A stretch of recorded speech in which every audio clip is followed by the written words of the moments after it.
itu cuma iseng dan nggak ada niat jualan cireng ini.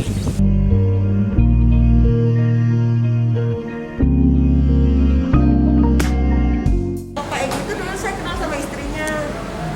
Istrinya kan ngajar di SD sini negeri. Kebetulan kan ibu saya juga masih jualan di kantin dulu ibu saya. Pak Egi ketemu saya, nemuin saya, bilang, "Teh, saya ini nih, saya kan masang di online," katanya. "Terus ada orang mau yoga katanya di Bandung, pengen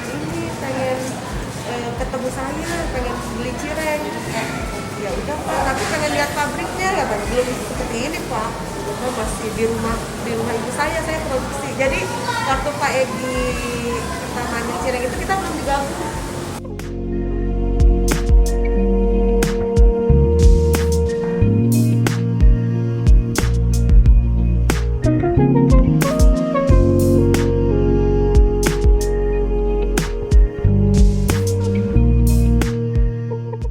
Jadi berawal saya merintis usaha cireng ini dari istri saya tercinta itu ya.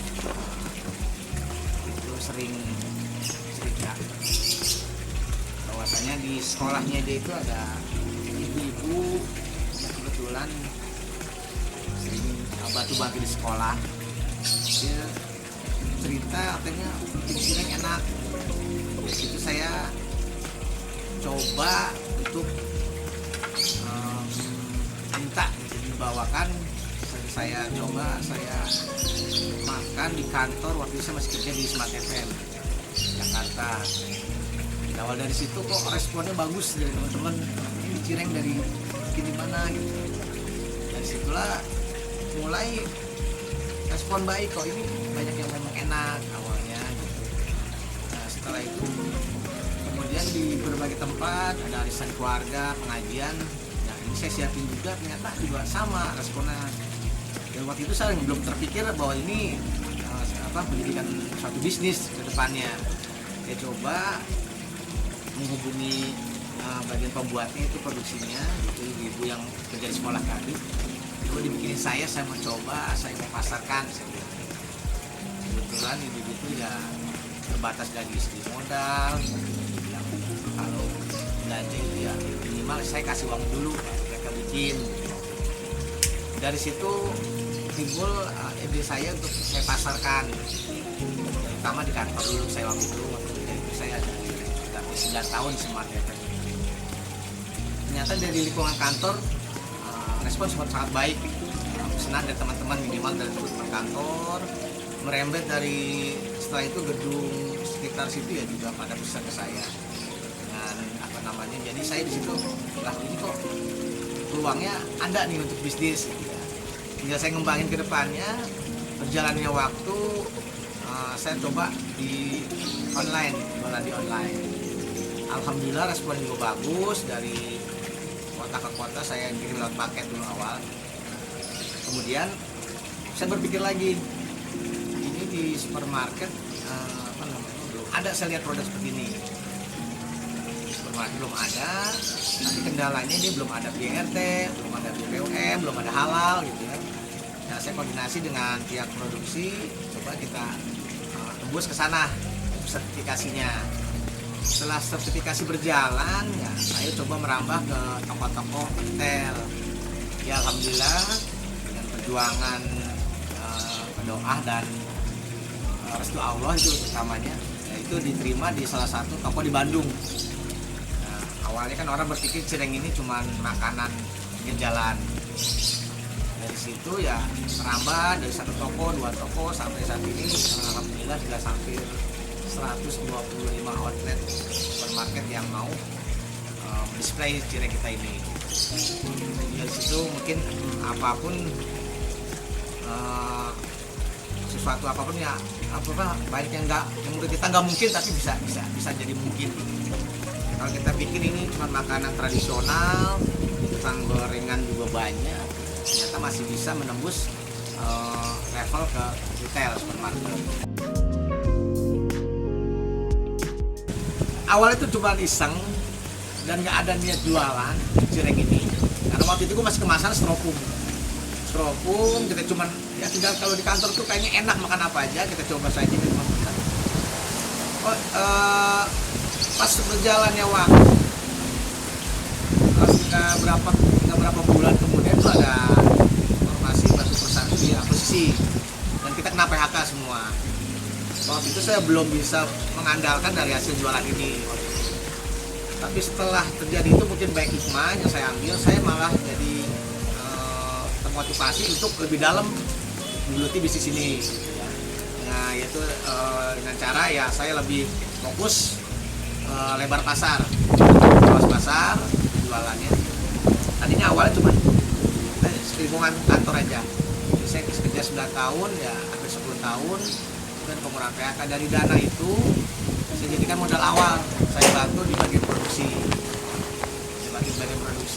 untuk lebih kuantitinya ditingkatin untuk produksinya. Karena waktu itu ya mereka juga kesulitan masalah modal. Jadi kita kerjasama, pemasarannya lebih fokus ke pemasarannya. Ada sahabat saya gitu, Neng itu lebih ke produksi. Ya, dari situ ya alhamdulillah sampai saat ini sudah berjalan hampir 2012 sampai sekarang 2020, hampir 8 tahun saya merambat bisnis ini. Memang nggak semudah kita masuk di apalagi di pasar modern ya, gitu. Itu nggak semudah yang kita bayangkan. Ternyata banyak prosedur, banyak persyaratan yang harus kita penuhi. Jadi awalnya itu saya sampai waktu itu titik stuck gitu, masarin kemana lagi gitu kan. Saya punya dan niat saya, cita-cita saya ini gimana caranya Cireng ini masuk ke retail. Jadi waktu itu saya ngajak anak-anak dari istri saya ke Bandung. Pikiran saya simpel aja, di Bandung itu kayaknya kuliner tuh bagus, menarik di sana. Kita cari kuliner tuh apa juga ada. Menurut saya apakah ini bisa tembus di sana? Akhirnya saya nginep di sana, anak-anak di hotel, dan saya tuh seharian keliling cari toko. Hampir 20 toko, waktu toko oleh-oleh, rest area, segala macam saya jajakin, nggak ada yang mau kerjasama untuk penjualan ini. Setelah itu saya nemukan satu toko itu Jogja Riau namanya. Di situ mungkin cikal bakalnya masuk pasar modern. Jadi pasar modern itu saya bilang, saya udah waktu udah hampir mau malam, waktu itu saya ketemu MD-nya, manajer direkturnya, saya bilang, Bu, saya menawarkan produk cireng. Dan mereka sepertinya tidak berminat karena beranggapan cireng itu ya ada di Bandung, sedangkan ini dia produk di Depok. Ya setelah saya tidak memaksa, ya nggak apa-apa kalau memang tidak diterima ya. Jadi anggap aja oleh-oleh dari saya dari Depok. Silakan Ibu goreng atau mau dibagikan ke karyawan, silakan. Saya tinggal satu kresek itu nggak salah 25 bungkus cireng. Nah, berjalannya waktu saya pulang, saya kira-kira 4 jam setelah saya di toko itu, saya berjalan pulang ke arah tol. Itu saya telepon dari toko, katanya dia berminat coba mau masarkan di shop, katanya dengan cara dengan saya kayaknya ada angin baru nih setelah saya start itu di jualan di online gitu, kurang udah mulai menurun. Ternyata dia bilang nanti kalau besok dia jual lagi, saya baru pertimbangkan untuk menerima atau tidaknya produk Bapak. Di atas editor itu ya dicoba, di display besoknya, ternyata dalam 2 jam barang yang kemarin saya titipkan itu habis. Nah, itu jual, dan kita mau order. Nah, dari situlah mulai saya merambah ke pasar modern. Dari 1 toko, 2 toko, dan seterusnya. Nah, setelah kesini, perjalannya waktu setahun 2 tahun kemudian, banyak permintaan dari retail-retail lain. Contohnya Carrefour, Ion, Total Buah. Itu kan mereka juga dapat referensi dari IG saya, dari Facebook saya, mungkin dari nomor telepon dari sana. Ya akhirnya alhamdulillah menambah lagi outlet-outlet berikutnya. Untuk Pulau Jawa, Pulau Sumatera, dan Bali itu masuk. Tapi yang lebih kuantiti paling besar itu ya di Pulau Jawa. Karena saya bekerja sama di Bandung itu kebetulan ada gudang. Dari kerjasama gudang sana, itu gudang Jogja. Jadi kita nggak terbatas untuk delivery ke suatu daerah dari gudang. Dari gudang Bandung itulah nyampe ke toko-toko ya hampir seluruh Pulau Jawa ini atau Jawa Tengah juga masuk. Nah, untuk Surabaya itu kita pengiriman langsung dari produser langsung ke Surabaya. Kalau untuk Bandung sendiri itu seminggu pengiriman 3 kali dalam seminggu. Kuantitinya dari 15.000 sampai 25.000 piece. Kalau untuk bulan Ramadan itu meningkat bisa 3 kali lipat tadi. Pandemi ini tadi berpikir saya agak pesimis karena apa? Pasti efeknya dari toko-toko banyak yang tutup, mall pengunjungnya pun mungkin nggak seperti di hari biasa, dibatasin lah semua. Itu sempat pesimis karena pasti mengefeknya kita ke produsen. Produsen ya kita banyak yang kita pertimbangkan di situ, karyawan apakah kita perlu PHK atau kita perlu rumahkan atau sistemnya kita sip-sipan. Itu pernah terpikir, ternyata Allah berkehendak lain. Di tengah pandemi ini barang impor mungkin banyak yang tidak masuk. Nah, disitulah peluang produk lokal naik, diantaranya cireng. Jadi alhamdulillah di pandemi ini kita grafiknya malah naik penjualannya, bukan malah turun. Ya karena apa namanya ya di situ banyak peluang kita, pasar kita malah tambah luas. Karena apa? Karena produk-produk impor kita banyak yang nggak masuk. Kalau untuk awal sih pasti kita dari yang terdekat dulu. Kita kalau untuk secara pribadi dari awal itu saya orang terdekat. Memang kita manfaatkan media sosial.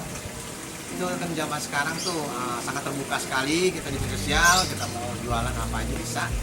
Ya, kita manfaatin dari situ. Ya, memang di situ pasar nggak tertutup, itu sangat luas. Jangkauannya pun sangat luas. Tinggal mempertimbangkan daya tahan kekuatan produk kita aja, kita pertimbangkan. Kalau pengiriman udah lewat 3 hari 4 hari mungkin kita pending. Ini kan anak kita batasi cuma 3 hari pengiriman. Selain media sosial juga ya pastinya memang kita harus punya yang quantity tadi, saya bilang continuity ya, diantaranya pasar-pasar modern harus kita bisa masuk. Selain dari konsumen langsung, kita juga main ke pasar modern. Yang pertama mungkin jangan malu untuk mencoba. Nah, semua produk itu ada nilai keistimewaan dan kekurangannya masing-masing ya. Nah, mungkin kalau kita bilang itu cireng itu ya nilai keistimewaannya apa sih gitu. Tapi ternyata jangan berpikir seperti itu. Semua produk apapun kalau kita cobain. Nanti dari coba itu kita bisa mengetahui apa yang dibutuhkan pasar gitu. Enggak semua produk yang high class atau istimewa atau enak itu bisa di pasaran ramai, belum tentu juga. Kadang-kadang produk sederhana, olahan tradisional yang belum kita angkat, kita coba, itu orang kadang-kadang kangen gitu dengan hal-hal yang dulu cireng itu gitu. Jadi mungkin itu kali saya lebih berpikir seperti itu. Hal yang sesuatu yang biasa kita coba, kita kulik yang lebih menarik gitu.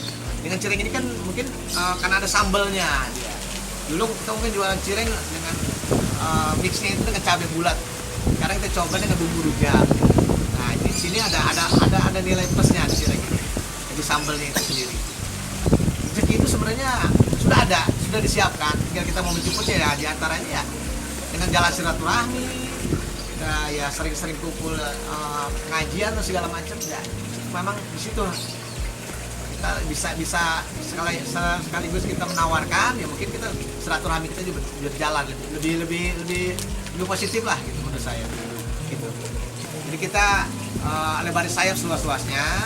Di situ pun tidak tertutup kemungkinan untuk best seller dari kami masih bisa untuk berjualan di situ.